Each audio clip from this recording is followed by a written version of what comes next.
Capítulo 1 das penas e gozos terrestres, parte 4, tópico, desgostos da vida, suicídio, perguntas 943 a 957. Pergunta 943.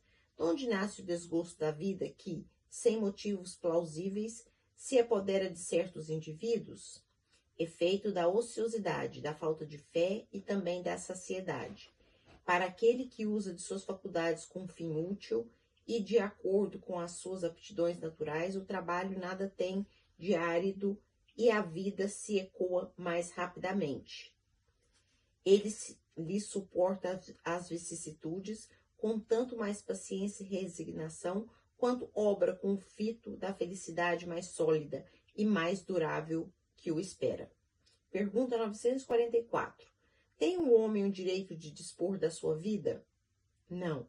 Só a Deus assiste esse direito. O suicídio voluntário importa numa transgressão da lei.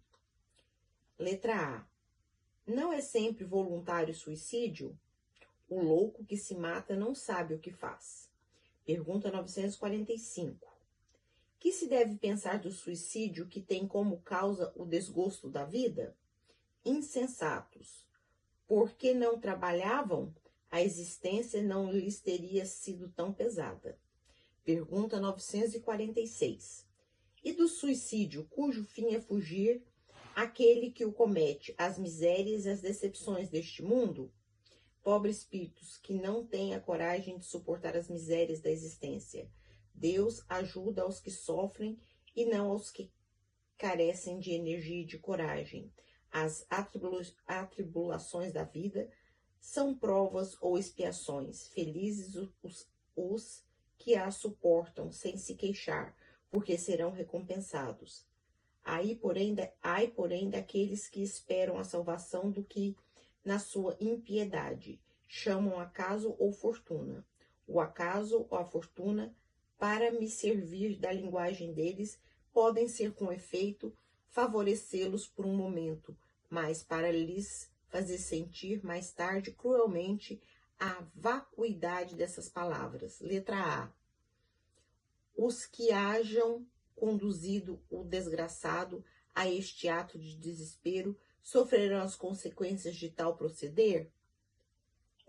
Esses, ai deles, responderão como por um assassínio. Pergunta 947. Pode ser considerado suicida aquele que, os braços com a maior penúria, se deixa morrer de fome? É um suicídio, mas os que lhes foram causa, os que lhe teriam podido impedi-lo, são mais culpados do que ele, a quem a indulgência espera. Todavia, não penseis que seja totalmente absolvido, se lhes faltaram firmeza e perseverança, e não usou de toda a sua inteligência para sair do atoleiro. Ai dele, sobretudo, se seu desespero nasce do orgulho. Quero dizer, se for desses homens em que o orgulho anula os recursos da inteligência, que corariam de dever a existência ao trabalho de suas mãos e que preferem morrer de fome a renunciar aos que chamam de sua posição social. Não haverá mil vezes mais grandeza e dignidade em lutar contra a adversidade, em afrontar a crítica de um mundo fútil e egoísta, que só tem boa vontade para com aqueles a quem nada falta, e que vos volta as costas assim que precisais dele. Sacrificar a vida à consideração deste mundo é estultícia, porquanto eles assim nenhum apreço dá. Pergunta 948. É tão reprovável como o que tem por causa o desespero o suicídio daquele que procura escapar à vergonha de uma ação má? O suicídio não apaga a falta, ao contrário, em vez de uma haverá duas. Quando se teve a coragem de praticar o mal, é preciso ter-lhe a de sofrer as consequências. Deus, que julga, pode, conforme a causa, abrandar os rigores da sua justiça.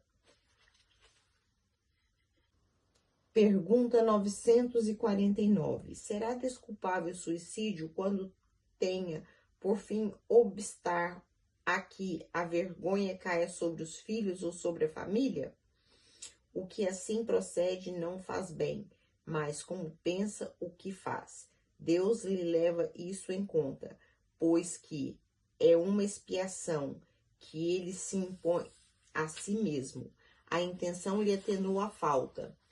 Entretanto, nem por isso deixa de haver falta. Ademais, eliminai da vossa sociedade os abusos e os preconceitos, e deixará de haver desses suicídios.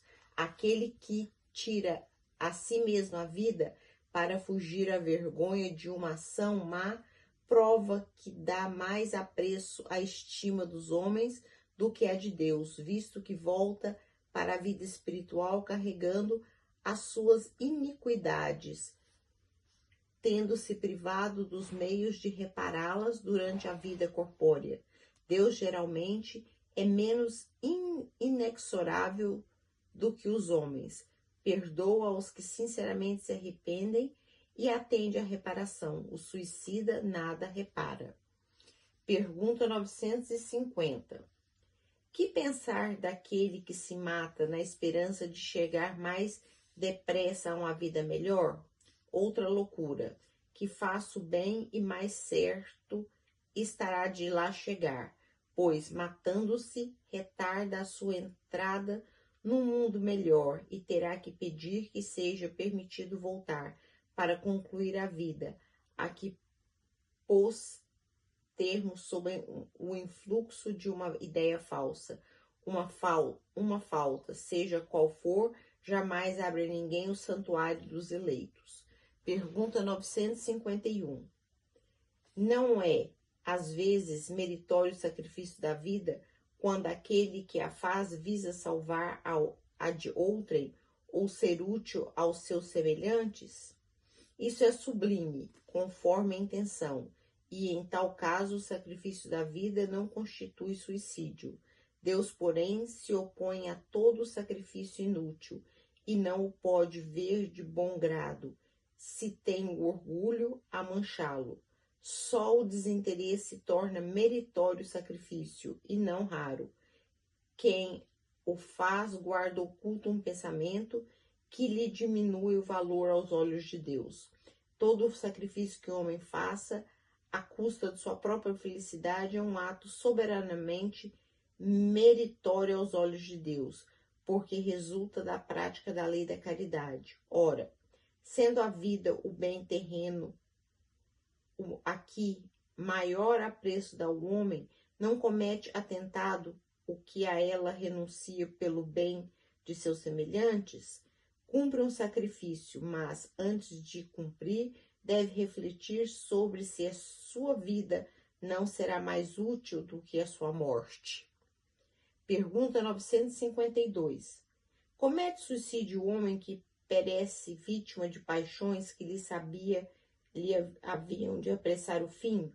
Porém, a que já não podia resistir por havê-las o hábito mudado em verdadeiras necessidades físicas?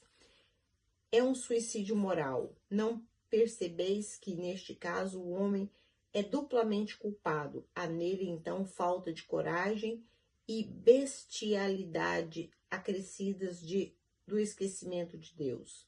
Letra A. Será mais ou menos culpado do que o que tira a si mesmo a vida por desespero? É mais culpado porque tem tempo de refletir sobre o seu suicídio. Naquele que o faz instantaneamente, há muitas vezes uma espécie de desvairamento, que alguma coisa tem de loucura. O outro será mais punido, por isso que as penas são proporcionais sempre à consciência que o culpado tem das faltas que comete. Pergunta 953. Quando uma pessoa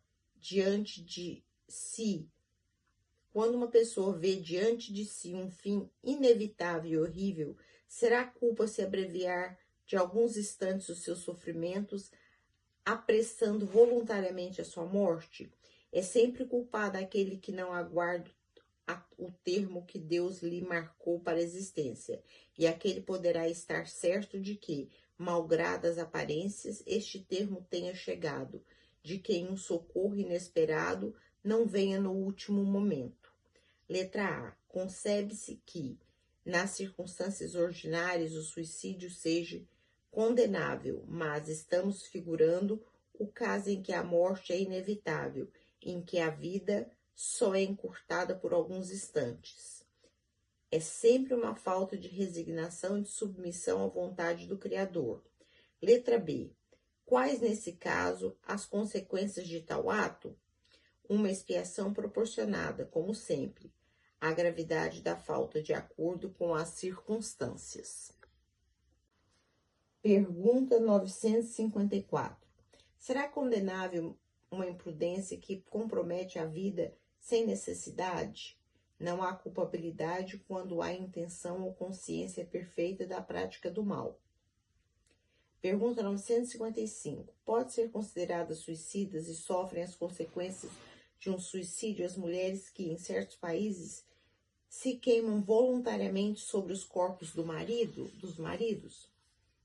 Obedecem a um preceito e, muitas vezes, mais à força do que por vontade. Julgam cumprir um dever, e esse não é o caráter do suicídio. Encontram desculpa na nulidade moral que as caracteriza na sua maioria e na ignorância em que se acham. Esses usos bárbaros, estúpidos, desaparecem com o advento da civilização. Pergunta 956. Alcançam o fim objetivado aquele que, não podendo conformar-se com a perda de pessoas que lhes eram caras, se matam na esperança de ir juntar-se-lhes. Muito diverso do que esperam é o resultado que colhem.